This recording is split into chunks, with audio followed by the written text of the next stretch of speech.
Olha só o mistério que a gente tem para desvendar hoje. Um notebook da Dell que, de uma hora para outra, simplesmente parou de funcionar. Vamos acompanhar essa investigação para descobrir o que aconteceu. Chegou na bancada um notebook Dell, modelo 3510. E a história é aquela clássica, sabe? A pessoa estava usando normalmente num dia e no dia seguinte, nada. Totalmente inoperante. Um verdadeiro quebra-cabeça. Então a grande pergunta é, o que aconteceu aqui? O que está impedindo essa máquina de dar qualquer sinal de vida? É aí que a nossa investigação começa. E o primeiro lugar para procurar pistas é, claro, dentro dele, na placa-mãe. Então, vamos lá. Para a primeira etapa, seguir o rastro da eletricidade para ver onde as coisas deram errado. E o suspeito número 1 em casos assim é sempre o famoso curto-circuito. Para quem não está tão familiarizado, um curto é como se fosse um atalho errado para a energia. Em vez de seguir o caminho certo, ela se desvia e isso simplesmente paralisa todo o circuito. O processo para encontrar essas falhas escondidas é bem metódico e bem interessante. Primeiro, a gente alimenta a placa com energia. Depois, com um multímetro, vamos medindo a resistência em alguns pontos-chave, que são as bobinas. Se a leitura der um valor muito baixo, perto de zero, pronto, achamos um curto. E olha só o que os testes mostraram logo de cara. Na bobina ligada à CPU, tudo certo, resistência alta. Mas aí, na bobina B e na C, a leitura foi lá para baixo, quase zero. Ou seja, já temos duas pistas bem quentes. 2 curtos circuitos confirmados na placa. E bem quando a investigação parecia estar no caminho certo, uma descoberta no meio do processo acaba complicando bastante o caso. Pois é, uma inspeção visual mais cuidadosa revelou uma coisa importante. A placa já tinha sinais de que alguém tentou consertá-la antes. E isso, claro, acende um grande alerta. E aqui dá para ver bem a diferença. De um lado, uma placa ideal, com tudo alinhadinho, solda de fábrica, sabe? Já do outro lado, o que foi encontrado. Solda que parece ter sido refeita, um capacitor meio torto, marcas de ferramenta. O desafio agora é duplo: lidar com o defeito original e também com as consequências dessa tentativa de reparo anterior.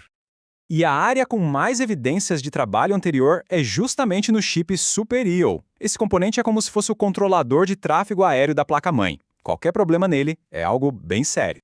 Bom, agora com os curtos identificados e essa suspeita de um reparo anterior, o próximo passo da investigação é rastrear esses curtos até a sua origem exata. A investigação agora foca no que a gente chama de linhas de tensão, ou voltage rails. Pensa nelas como se fossem as rodovias elétricas da placa. Cada uma leva uma tensão específica para alimentar uma parte diferente do sistema. O objetivo é descobrir em qual dessas rodovias está o problema.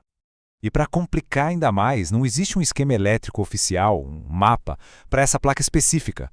Então, o técnico precisa usar como referência o esquema de uma placa parecida. Isso exige uma experiência gigantesca, é quase como se orientar sem um guia formal. Aí entra uma técnica muito inteligente. O técnico injeta com muito cuidado uma tensão bem baixinha na linha que está com problema.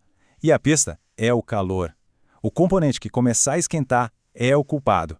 É um jeito super preciso de isolar a peça exata no meio de centenas de outras na placa. E depois de seguir cada pista metodicamente, a investigação finalmente consegue identificar não um, mas vários pontos de falha.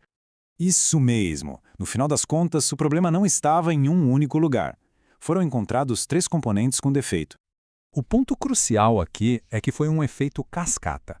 Primeiro, o controlador de 1.8 volts. Depois, o chip de energia de 5 volts que alimenta a memória RAM. E para fechar a confirmação, o Super I/O, o cérebro da placa, também estava em curto.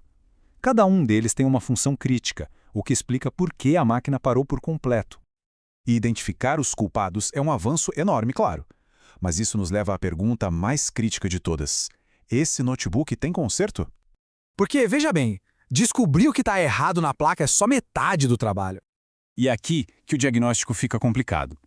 O controlador de 1.8 volt e o CI de 5 volt são peças que, com alguma procura, a gente consegue encontrar para substituir. O problema mesmo, a peça crítica, é o Super I/O. Esse chip não é só uma peça física, ele precisa de um firmware específico, uma programação. É extremamente difícil de achar para reposição. E esse caso nos deixa com uma reflexão importante. Quando um componente tão essencial é quase impossível de se obter, qual é o verdadeiro limite do reparo hoje em dia?